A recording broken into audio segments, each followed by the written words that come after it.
Hello hello, क्या हाल चाल। तो आप सभी प्यारे प्यारे भाई और प्यारी प्यारी बहनों का स्वागत है आपके अपने इस खूबसूरत से प्लेटफॉर्म पे। तो बच्चे सोच रहे हो कि मास्टर आज का पढ़ाने जा रहे हो, तो आज हम लोग क्लास 12 हिंदी का 5वां जो चैप्टर है, ठीक है। इससे पहले हम लोग बातचीत देख रखे हैं, उसने कहा था संपूर्ण क्रांति और अर्धनारीश्वर देख रहे हैं, मतलब 4 चैप्टर हम लोग इससे पहले पढ़ रखे हैं, ठीक है।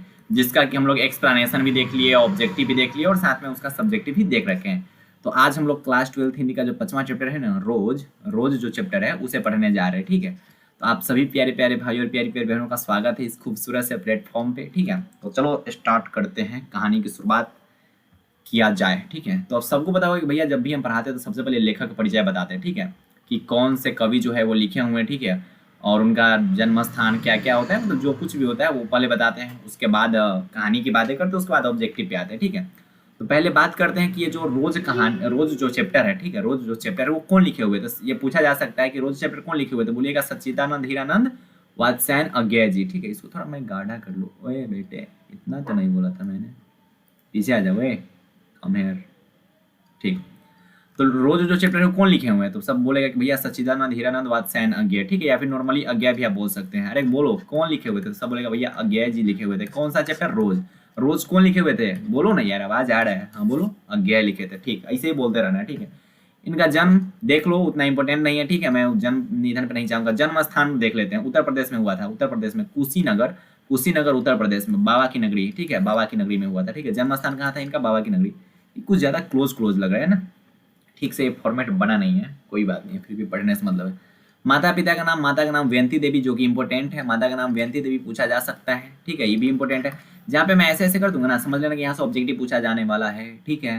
तो माता का नाम क्या है, व्यंती देवी। किनके माता का नाम, किनके माता का नाम, बच्चे बोलेंगे मास्टर सच्चिदानंद हीरानंद वात्स्यायन अज्ञेय जी के माता का नाम। और पिता का नाम क्या था, हीरानंद शास्त्री, पिता का नाम क्या था, हीरानंद शास्त्री, हीरानंद शास्त्री, पिताजी का नाम क्या था, हीरानंद शास्त्री। आगे आते हैं, शिक्षा की अगर बात की जाए तो आरंभिक शिक्षा जो है उनसे उनकी घर पे हुई थी, ठीक है। और 1925 ईस्वी में, कब कब रे, 1925 ईस्वी में पंजाब विश्वविद्यालय से मैट्रिक की परीक्षा की थी। अगर पूछा जाएगा कि मैट्रिक परीक्षा कहाँ से किए थे, तो बोलिएगा पंजाब विश्वविद्यालय से 1925 ईस्वी में किए हुए थे। और 1927 ईस्वी में मद्रास क्रिश्चियन कॉलेज से इंटर किए थे, ठीक है। ये पूछा जा चुका है शायद एक बार क्वेश्चन। पूछा जाएगा कि इंटर कहाँ से किए थे, तब बोलिएगा कि मद्रास क्रिश्चियन कॉलेज 1927 ईस्वी में, ठीक है। 1925 में मैट्रिक किए थे, 1927 में मतलब उसके 2 साल बाद इंटर किए हुए थे। उसके बाद ये सब उतना इंपॉर्टेंट नहीं है, देख लीजिएगा। लेकिन बीए कहाँ से किए थे, लाहौर से किए हुए थे, ठीक। बात अगर किया जाए उनकी भाषा ज्ञान की, तो संस्कृत, अंग्रेजी, हिंदी के अतिरिक्त फारसी, तमिल इत्यादि अन्य भाषा में उनके जानकारी थे, उनको इस सब का जानकारी था, ठीक है। अभिरुचि बागवानी, पर्यटक, ये सब, फोटोग्राफी। और हाँ, ये पूछा जा चुका है एक बार, ठीक है, कि फोटोग्राफी में कि मतलब पूछा गया था निम्नलिखित में से किन में अज्ञेय जी को दिलचस्पी है, तो फोटोग्राफी में है, ठीक है, फोटोग्राफी में, हस्तकला में, ठीक है। ये सब पूछा जा सकता है। पर्यटन में, मतलब घूमने में, फोटोग्राफी करने में उनको बहुत ज्यादा इंटरेस्टेड थे, ठीक है। कृतिया की अगर बात किया जाए तो कौन कौन सी कृति इंपॉर्टेंट है, देख लो। छोड़ा हुआ रास्ता, शेखर एक जीवनी पूछा जा चुका है। उत्तर प्रियदर्शी क्या है, तो एक नाटक है जो कि पूछा जा चुका है। अंतरा, अंतरा भी एक बार पूछा जा चुका है। तो आपको ये चीज याद रखना है कि छोड़ा हुआ रास्ता, शेखर एक जीवनी, उत्तर प्रियदर्शी जो कि एक नाटक है, और अंतरा किनका है, तो बोलिएगा भैया इन अज्ञेय जी का है। किनका है, अज्ञेय जी का है। किनका है, अज्ञेय जी का, ठीक है। किनका है, अज्ञेय जी का। किनका है, अज्ञेय जी का, ठीक है। अब आते हैं, कहानी की शुरुआत यहाँ से होती है कि इसमें क्या क्या हो रहा था रोज कहानी में। तो चलिए शुरुआत करते हैं। प्रस्तुत कहानी जो है, प्रस्तुत कहानी मतलब जो दिया गया कहानी है वो प्रस्तुत कहानी, स्टार्ट करते हैं यहाँ से। प्रस्तुत कहानी रोज अज्ञेय जी द्वारा लिखी गई हुई है। अगर पूछा जाएगा कि रोज क्या है, तो एक कहानी है, ठीक है। तो प्रस्तुत कहानी रोज अज्ञेय जी द्वारा लिखी गई एक सर्वाधिक चर्चित कहानी है, जिसमें लेखक ने वातावरण, परिस्थिति और उसके प्रभाव से ढलती एक गृहिणी का चित्रण किया है, ठीक है। मतलब एक औरत के यहाँ पे चित्रण किया गया हुआ, मतलब एक औरत के बारे में यहाँ पे बता रहे हैं वो, ठीक है। उनके घर पे वो गए थे, ठीक है, और वहाँ का वातावरण कैसा, परिस्थिति था, कैसे सिचुएशन में वो लोग रहते थे। इसको यहाँ पे इस जो चैप्टर है, रोज चैप्टर, उसमें वो डिस्कस किए हुए, ठीक है। इस कहानी की प्रमुख पात्रा जो है वो मालती थी, जो लेखक के दूर के रिश्ते की बहन है। यहाँ से पूछा जा सकता है, ठीक है, कि इस कहानी की नायिका कौन थी, तो बोलेगा मालती। पूछा जाएगा कि रोज कहानी की नायिका कौन थी, तो बोलेगा मालती, ठीक है। और लेखक की वो क्या थी, तो दूर के रिश्ते की बहन थी। दूर के रिश्ते की बहन वो लगती थी, कौन, मालती। मालती लेखक की क्या थी रे, बहन, ठीक है, दूर के रिश्ते के। मालती से मिलने के लिए लेखक पैदल चलकर उसके घर पहुंच जाते हैं, ठीक है। पहले के जमाने में होता था, पहले के जमाने में ये सब गाड़ी वगैरह थोड़ी होना रहता था। 1925 ईस्वी, 1927 28 इस सब की बात है। तो उस सब जमाने में गाड़ी वगैरह नहीं रहता था, पैदल चल के कहीं भी पहुंच जाता था। अगर किसी को मिलना है अपने ठीक है इनसे। तो बस सवारी शुरू, पैदल निकले यहाँ से, 5 घंटा बाद बाबू मिल गए सोना से। ठीक है, सोचो कि 5 घंटा उसको जाने में लगेगा, 5 घंटा उगनी के आने में लगेगा। कहा यार पूरा दिन निकल जाता होगा ना। अभी तो पता चला कि हाँ कॉल कर रहे हो, खिड़की पे आ रहे हैं, कम इन, छोड़ो वो सब बात की बात है। तो वो क्या करते हैं, पैदल उनके घर पहुंच जाते हैं। लेखक मालती को सखी कहना पसंद करते हैं क्योंकि उन्होंने मालती के साथ बचपन बहुत बिताया। मालती के साथ बचपन में खेलते कूदते थे बहुत ज्यादा। बचपन में वह बचाल तथा चंचल थी। कौन? मालती। बहुत ज्यादा बकती थी, ठीक है, मतलब बोलती थी बहुत ज्यादा, सॉरी इस शब्द का यूज नहीं करना चाहिए था। मतलब बहुत ज्यादा बचाल थी, मतलब बचाल बोला जाता है जो बहुत ज्यादा बोलती थी, और चंचल थी। आज मालती विवाहिता है तथा एक बच्चे भी है, ठीक है, और एक बच्चे की माँ भी है, मतलब मालती का शादी अब हो रखा है, ठीक है, और उनके एक बच्चे भी हैं। लेखक महसूस करते हैं कि कुछ कहना चाहती है लेकिन कुछ कह नहीं पाती, ठीक है। लेखक ये चीज फील करते हैं कि मालती हमसे कुछ कहना चाहती है लेकिन कह नहीं पाती है। कहना यही चाहती हो कि पूरे दिन, देखिए लेखक वहां पे गए थे ना, तो एक चीज वहां पे गेस किए कि पूरे दिन बेचारी वो काम करती रहती है, सुबह से लेके शाम तक, एकदम रात तक वो काम में ही बिजी रहती है, ठीक है। ना अपने बच्चा का ठीक से ख्याल रख पाती है, ना अपने शरीर पे थोड़ा बहुत ध्यान दे पाती है, ना एक अच्छा वातावरण में जी पा रही है, ठीक है, ना रिलैक्स रह पाती है, मतलब पूरे दिन काम में बिजी रहती है, ठीक है। मालती का जीवन ग्रैंगिन रोग के समान हो गया था, ठीक है। अगर पूछा है कि ग्रैंग्रीन, ठीक है, ग्रैंग्रीन क्या है, तो एक रोग है, ठीक है। पूछा है ग्रैंगिन क्या है, एक रोग है, उसके समान हो गया था, जिसका ऑपरेशन उसका पति करता था। अगर पूछा है कि गैंग्रीन का ऑपरेशन कौन करता था, उनके पति करते थे, ठीक है। गैंग्रीन का ऑपरेशन कौन करता था, उनके पति करते थे। पूरे दिन काम करना, बच्चे की देखभाल करना और पति का इंतजार करना, इतने में ही उसका जीवन सिमट गया था, ठीक है। ऐसा ही होता था, मतलब पूरे दिन काम करती थी, बच्चा का ठीक से ख्याल भी नहीं रख पाती, ठीक है। इसमें तो लिख दिया हुआ कि देखभाल करती थी लेकिन ठीक से नहीं रख पाती थी। पूरा कहानी पढ़ोगे तो आपको पता चलेगा। उसके बाद अपने हस्बैंड का वेट करना, फिर खाना पीना, खाना सोना, इस सब में पूरा उनका जीवन कट जाता था। इतना ही उनका जीवन ही था, ठीक है। किन का? मालती का। लेखक ने एक गृहिणी पर पड़ने वाले प्रभाव को बड़ी ही कुशलता के साथ व्यक्त की है। उसके पति के काम पे चले जाने के बाद पूरा दिन मालती घर में अकेले ही बिताना पड़ता था, उनको पूरा दिन अकेले ही रहना पड़ता था घर पे। उसका पुत्र बीमार था तथा दुर्बल था, जो हर समय रोता रहता था या सोता रहता था, ठीक है। एकदम मतलब अजीब वहाँ का सिचुएशन देख के ना लेखक को महसूस ना हो रहा था कि हम जिंदगी जी भी रहे हैं। मतलब अजीब वहाँ का होता है कुछ कुछ, कहीं कहीं जगह पे जाओगे ना तो पता चलेगा कि यार इससे बढ़िया है कि हम यहाँ से भाग जाए, रहने से बढ़िया है कि भाग जाए। मतलब किसी कभी शादी के फंक्शन में ही कहीं जाओ या फिर कोई काम से ही जाओ कहीं पे, एकदम उटपटांग जैसा फील होता रहता है, भाग यार, यहाँ मन नहीं लग रहा है, ये नहीं वो नहीं, किसी को किसी से मतलब नहीं है, पूरे दिन सब अपने काम में बिजी। ऐसा होता है, ठीक, हम लोग के साथ तो ऐसा होता है।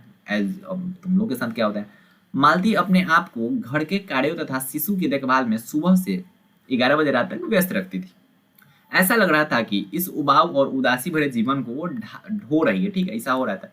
देखो जिंदगी जीने में, ठीक है, और जिंदगी को गुजारने में बहुत फर्क होता है, ठीक है, बहुत ज्यादा डिफरेंस होता है। तो मालती का जो है, मालती जी जो थे, ठीक है, मालती, उनका यही काम था। वो जिंदगी जी नहीं रही थी, ठीक है, बिता रही थी, काट रही थी। होता है ना समय काटना, समय बिताना और समय काटना में बहुत अंतर है।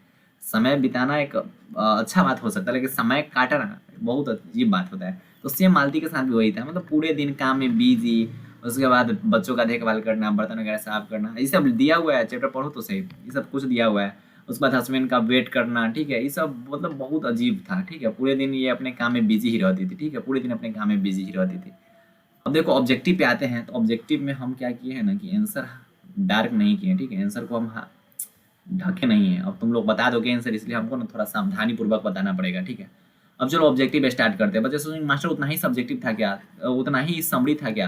तो हाँ, मतलब कहानी का मतलब समझना है। कहानी का मतलब यही समझना है कि हाँ, कि जो मालती जो थी, मालती जो थी वो लेखक के दूर के रिश्ते की बहन थी। लेखक उनके घर गए, होता है ना भाई, अब किसी का भाई आता है ना उनके घर पे, तो घर गए थे तो पता चलता है कि लेखक अकेला बैठे हुए हैं, मालती अपने काम में बिजी है, भर दिन वो अपने काम में बिजी रहती थी, एकदम उनका जीवन कष्टदायी था। ऐसा लग रहा था जैसे इसको ग्रेगिन मेरा रोग हो चुका है, ठीक है। मतलब अजीब ढंग का उनका जिंदगी था, ठीक है, अजीब ढंग का उनका जिंदगी था, बहुत अजीब जिंदगी था। वैसा जिंदगी नहीं जीना चाहिए किसी को। वहाँ का वातावरण देख के ना लेखक एकदम अजीब हो गया था कि क्या यार कैसा जिंदगी है। अब चलिए ऑब्जेक्टिव स्टार्ट करते हैं। निम्न में से किस कहानी में गैंगिन का उल्लेख है? तो सब बोलेगा भैया उसने कहा था ना रोज, हाँ रोज में इसका उल्लेख किया गया, तिरछी में नहीं, रच्छी का टुकड़ा ना। ऑप्शन नंबर 20 का करेक्ट हो गया, मतलब रोज जो कहानी है उसमें इस चीज का डिस्कशन किया गया होगा। मालती किस कहानी का पात्रा थी? तो सब बोलेगा भैया रोज कहानी की पात्रा थी मालती, ठीक है, तो सबको पता है। ऑप्शन नंबर 20 का करेक्ट हो जाएगा। नेक्स्ट पे आते हैं, आराम आराम से हमको बढ़ाना पड़ेगा कि आंसर तुम लोग देख लोगे। रोज शीर्षक कहानी में किसने पूछा तुम कुछ पढ़ती लिखती नहीं हो? किसने पूछा था ऐसा? लेखक ने, पति ने, भाई ने या फिर चाचा ने? तो लेखक पूछे हुए थे, ठीक है, लेखक पूछे हुए थे। मतलब लेखक मतलब अज्ञा जी पूछे थे कि तुम कुछ पढ़ती लिखती नहीं हो। ठीक है, किनसे पूछे थे? मालती से पूछे थे। ठीक है, मालती से पूछे थे कि तुम कुछ पढ़ती लिखती नहीं हो, तो लेखक पूछे हुए थे किनसे? मालती से। सच्चिदानंद हीरानंद वात्स्यायन अज्ञा द्वारा लिखी गई कहानी कौन सी है? सब बोलेगा भैया रोज। रोज रोज ऑप्शन नंबर बी इसका करेक्ट हो गया। ठीक है, ऑप्शन नंबर बी इसका करेक्ट हो गया। महेश्वर की पत्नी का नाम क्या था? मालती। ठीक है, मालती के पति का नाम क्या था? महेश्वर। ठीक है, महेश्वर की पत्नी का नाम क्या था? महेश्वर की पत्नी का नाम क्या था? मालती। ठीक है, और मालती के पति का नाम क्या था? महेश्वर। ठीक है, मालती के पति का नाम क्या था? महेश्वर। ठीक है, महेश्वर। ठीक है, महेश्वर। इनका पति कौन सी का इलाज करते थे? गैंग्रीन नामक बीमारी का। लेखक कितने वर्ष बाद मालती के घर मिलने आए हुए थे? 2 वर्ष, 4 वर्ष, 5 वर्ष या फिर 8 वर्ष? आई थिंक 8 होना चाहिए। सॉरी 4 वर्ष, ऑप्शन नंबर बी। ठीक है, हमें भी नहीं आता वो भाई, याद कर लेना, इंपॉर्टेंट उतना नहीं है।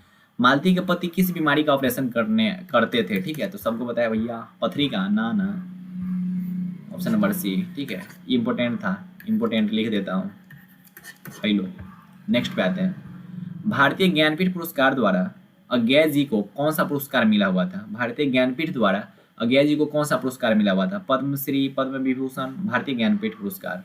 ऑप्शन नंबर सी इसका करेक्ट हो गया, भारतीय ज्ञानपीठ पुरस्कार। ठीक है, भारतीय ज्ञानपीठ पुरस्कार। नेक्स्ट पे आते हैं, नेक्स्ट पे आते हैं। अज्ञा जी की पहली कहानी किस पत्रिका में संपादित हुई थी? प्रभा में, ज्योति में, पत्रिका सेवा में, या फिर इनमें से कोई नहीं? आई थिंक सी। ठीक है, पत्रिका सेवा। पत्रिका सेवा इंपॉर्टेंट है, इसको देख लीजिएगा। ठीक है, जो इंपॉर्टेंट बोल रहा हूँ ना उसको थोड़ा अच्छा ढंग से रट लेना। ठीक है, रट लेना अच्छा ढंग से। तुम बोलोगे मास्टर अभी जो तुम समरी कराया उसमें था ही नहीं ये सब। हाँ, हो सकता है, क्योंकि उसमें ज़्यादा डिटेल में नहीं बताया गया। और पूरा कहानी लिख के यहाँ पे लाएंगे तो पता लगेगा कि 2 घंटा उसी में निकल गया है। तो उसमें बस इंपॉर्टेंट बातें, मतलब कहानी का मुख्य बातें क्या है, इस कहानी का मेन मतलब क्या, सारांश का मतलब क्या होता है, कि मतलब कहानी में हो क्या रहा है, कहानी का मतलब समझाया जाता है। ठीक है, मतलब इसमें ऐसा ऐसा हो रहा है, ऐसा ऐसा हो रहा है। मतलब अगर तुमसे पूछा जाए कि हाँ, कि इस कहानी से किसी कहानी का भावार्थ लिखे तो आप लिख सकते हो इजीली। ठीक है, लेकिन हाँ, जो ऑब्जेक्टिव इंपॉर्टेंट है, जो सब्जेक्टिव इंपॉर्टेंट है, उसको अलग से मैं बता दूंगा। रोज कहानी में कौन सा पात्र डॉक्टरी का पेशा से जुड़ा हुआ था? तो महेश्वर। ठीक है, उनके पति थे, वही ना इलाज करते थे। बोलेंगे हाँ मास्टर, इतना चिल्ला के रहे हो। अज्ञा जी कितने वर्ष की उम्र में कविता लिखना शुरू कर दिए हुए थे? 10 वर्ष, 12 वर्ष, 15 वर्ष या फिर 20 वर्ष? 12 कि 10? 10 वर्ष, ऑप्शन नंबर ए इसका करेक्ट हो गया। ठीक है, जब वो 10 वर्ष के थे ना, 10 वर्ष के थे कौन? अज्ञा जी, उसी वक्त से वो कहानी लिखना शुरू कर दिए थे, कविता। ठीक है, कविता लिखना शुरू कर दिए थे, 10 वर्ष थे। ठीक, तार सप्तक का संपादक कौन थे? ठीक है, तार सप्तक का सच्चिदानंद हीरानंद वात्स्यायन अज्ञा। तार सप्तक का संपादक देख लीजिएगा, इंपॉर्टेंट है। ठीक है, इंपॉर्टेंट है। इससे पहले वाला भी इंपॉर्टेंट था, इससे पहले वाला भी इंपॉर्टेंट था, ये भी इंपॉर्टेंट था, ये भी इंपॉर्टेंट था। ठीक है, पूछा जाएगा तो बोलिएगा कि 12 वर्ष से, सॉरी 10 वर्ष से वो कविता लिखना शुरू किए थे। नेक्स्ट पे आते हैं। नदी के द्वीप किनकी रचना है? अज्ञा जी की। ठीक है, अज्ञा जी की। नदी के द्वीप किनकी रचना है? अज्ञा जी की। इंपॉर्टेंट नहीं है उतना। अज्ञा को ज्ञानपीठ पुरस्कार किस रचना पर प्राप्त हुआ था? कितनी नावों में कितनी बार, बाबरी अहेरी, आंगन के पार द्वार, शेखर एक जीवनी। तो शेखर एक जीवनी पे नहीं, कितनी नावों में कितनी बार, शेखर एक जीवनी पर दूसरा कुछ प्राप्त हुआ था। कितनी नावों में कितनी बार पे मिला हुआ था? क्या? भारतीय ज्ञानपीठ पुरस्कार। इंपॉर्टेंट है, इसको लिख लो, रट लेना। मतलब मास्टर रटने के लिए क्यों बोल रहे? अरे रटना पड़ेगा। अज्ञा को ज्ञानपीठ पुरस्कार किस रचना पे मिली हुई थी? तो ज्ञानपीठ पुरस्कार किस पे मिली थी? कितनी नावों में कितनी बार। ज्ञानपीठ किस पे मिली थी? कितनी नावों में कितनी बार। ज्ञानपीठ किस पे मिली थी? बोलो ना एक बार। हाँ, कितनी नावों में कितनी बार। अज्ञा जी का जन्म कब हुआ था? नहीं बताएंगे हम। ठीक है, डेट पे आएंगे ही नहीं। 1911 में हुआ था, लेकिन नहीं बताएंगे। हाँ, अज्ञा जी के पिता का नाम क्या था? हीरानंद शास्त्री। सब बोलेगा मास्टर ये तो पढ़ाए हो, अब ये हीरानंद शास्त्री होगा। ऑप्शन नंबर 20 का करेक्ट हो जाएगा। उत्तर प्रदर्शी नाटक के नाटककार कौन है? तो आप सब बोलेगा कि भैया उत्तर प्रदर्शी नाटक के नाटककार जो है अज्ञा जी थे। ठीक है, ऑप्शन नंबर 20 का करेक्ट है। ये भी इंपॉर्टेंट है, इंपॉर्टेंट है, अभी ऊपर पढ़ाए थे ना। शेखर एक जीवनी किस विद्या की कृति है? निबंध है, आलोचना है, उपन्यास है, या फिर जीवनी है? उपन्यास होना चाहिए। हाँ, शेखर एक जीवनी क्या है? उपन्यास है। शेखर एक जीवनी जो है वो क्या है? उपन्यास, उपन्यास, उपन्यास है। शेखर एक जीवनी क्या है? उपन्यास है, जो कि किनके द्वारा लिखा गया हुआ है? अरे अज्ञा जी द्वारा। ठीक है, अज्ञा जी द्वारा। शेखर एक जीवनी क्या है? उपन्यास है, जो कि अज्ञा जी द्वारा लिखा गया हुआ है। नेक्स्ट क्वेश्चन पे आते हैं। अज्ञा की माता का नाम क्या था? व्यंती देवी। सब बोलेगा भैया आप तो पूरे पढ़ा के आए हो कि अज्ञा जी के जो माँ थी उनका नाम क्या था? व्यंती देवी। क्या था? व्यंती देवी, व्यंती देवी। अज्ञा जी के माँ का नाम क्या था? व्यंती देवी। ऑप्शन नंबर बी इसका करेक्ट होगा बा। ठीक बा, नेक्स्ट पे आवता नहीं। चलो आओ नेक्स्ट पे। अरे खत्म।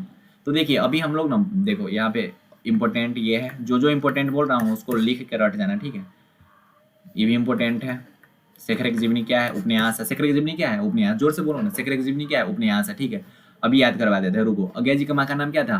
बोलो, व्यंती देवी। अज्ञा जी के नाम व्यंती देवी। अज्ञा की माँ का नाम व्यंती देवी। ठीक है।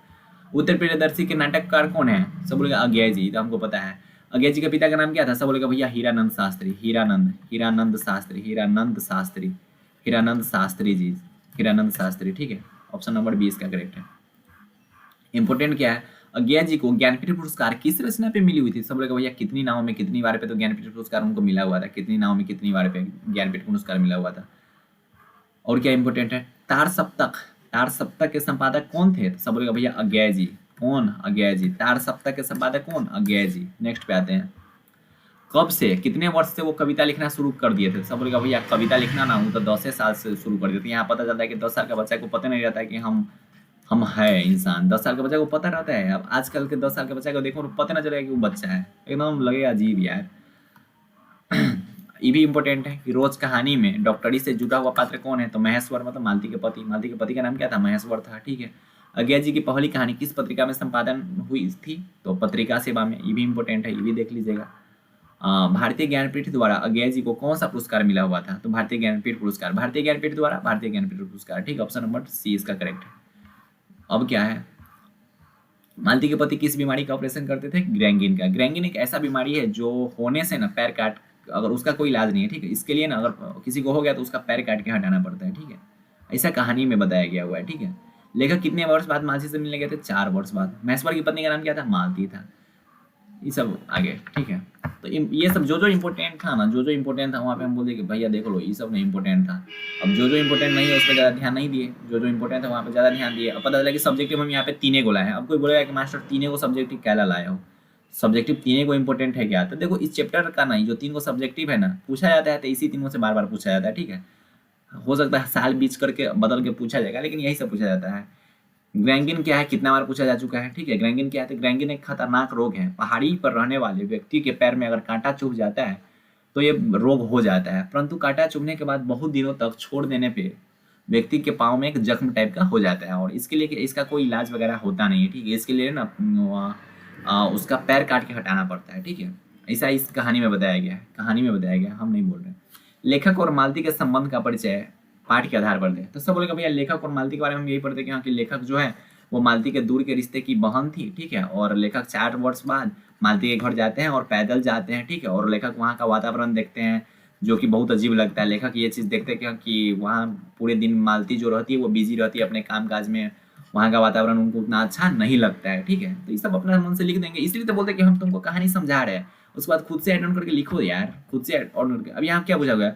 मालती के घर का वातावरण आपको कैसा लगा? तुमको पता नहीं कि कैसा लगा, एकदम बेढंगा टाइप का लगा। ठीक है, मतलब वहाँ पे जीवन जीना अजीब सा लग रहा है, एकदम जीवन काटा जा रहा है। वहाँ पे जिया तो जा ही नहीं रहा है, जीवन काटा जा रहा है। तो अब तुम खुद से यहाँ पे लिख सकते हो ना। अब यहाँ पे लिखा गया हुआ है बहुत कुछ यहाँ पे। अभी एक हो गया ये बुक का भाषा, ये क्या है? बुक का भाषा है, ये क्या है? बुक का भाषा है। लेकिन आप क्या करो, खुद से एड ऑन करके लिखो, क्या दिक्कत है? खुद से एड ऑन करके लिखो, अपना से बना के लिखो कि अच्छा ऐसा ऐसा ऐसा ऐसा ऐसा ऐसा, मतलब क्या हो रहा है यहाँ पे? एड ऑन कर रहे हैं खुद से। क्यों? क्योंकि हमको कहानी समझ में आ रखा है, कहानी का मतलब समझ में आ रहा है। जो कहानी का मतलब अब देखो अभी हम समझाए हैं। ठीक, क्या मालती के घर का वातावरण कैसा है आपको हम नहीं बताएंगे कैसा है, आप लिख दोगे। ठीक, हम यहाँ क्या बताए, यहाँ क्वेश्चन क्या पूछा कि लेखक और मालती के संबंध का परिचय दे। आपको पता है कि कैसा संबंध है? भाई बहन का संबंध है। 4 वर्ष बाद उनसे मिलने गए थे, वहाँ का वातावरण उनको अच्छा नहीं लगा। बचपन में वो लोग साथ में खेलते थे। ठीक है, और बहुत चंचल थी मालती बचपन में। ठीक है, ये टाइप का। ग्रैंगिन क्या है? एक बीमारी है। सब कुछ बता ही दिए यार, तो क्या बचा ही क्या है? कुछ नहीं बचा है। ठीक है, तो आपको क्या करना है कि जो मैं वहाँ पे बताता हूँ ना ऊपर, जो सारांश जिसको बोलते हैं सारांश, ठीक है, सारांश, आपको लगता होगा कि मास्टर 10-20 लाइन का लिए आते हो और बोलते हो कि सब कुछ, अरे 10-20 लाइन का है। ठीक है, लेकिन मैं जो बोलता हूँ उस पर ध्यान रखना। मैं 10-20 लाइन को वहाँ पे लगभग 50-60 लाइन बोल देता हूँ, एक्स्ट्रा कुछ बता देता हूँ कि इस कहानी में ऐसा ऐसा हो रहा है, ऐसा ऐसा हुआ है, और वो चीज़ जो ध्यान से सुनेगा उससे सब्जेक्टिव पूरा हो जाएगा, उससे ऑब्जेक्टिव हो जाएगा। हाँ, कुछ कुछ ऑब्जेक्टिव ऐसा होता है जो नहीं मैं बता पाता हूँ। ठीक है, मतलब जो सारांश में नहीं रहता है। क्यों? क्योंकि अब भाई सारांश शॉर्ट फॉर्म होता है ना सारांश। अब पूरा कहानी तो बड़ा सा फॉर्म होता है, तो शॉर्ट फॉर्म में लाते हैं तो कुछ कुछ छूट जाता है। तो इसलिए तो बोल देता हूँ देखो इंपॉर्टेंट है, इसको रट लो, इसको याद कर लो, क्योंकि बार बार ये पूछा जाता है। तो आपको क्या करना है कि जब भी सुना मैं सारांश बोलूँ ना, ठीक है, जब तक मैं सारांश बोलूँ या फिर जब तक ये वीडियो चले, तो बातों पर थोड़ा ज्यादा फोकस करना है कि बोल क्या रहे हैं। ठीक है, क्योंकि जितना मैं बताता हूँ एक्स्ट्रा भी कुछ कुछ बोलता हूँ। ठीक है, जो कि इस कहानी का है। ठीक है, तो ऑल दी वेरी वाला बेस्ट। ऑल दी वेरी वाला बेस्ट। बच्चे बोलेंगे मास्टर ये कब से वर्ड आ गया ऑल दी वेरी वाला बेस्ट? तो हम बोले देखो हम ऐसे ही बोलते हैं, हम किसी को हैप्पी बर्थडे नहीं बोलते, हम सब बोलते हैं हैप्पी वाला बर्थडे, ठीक है। और इसका कॉपी बहुत होने लगा है, ठीक है, मेरे गाँव का लगभग बच्चा इसका कॉपी करने लगा।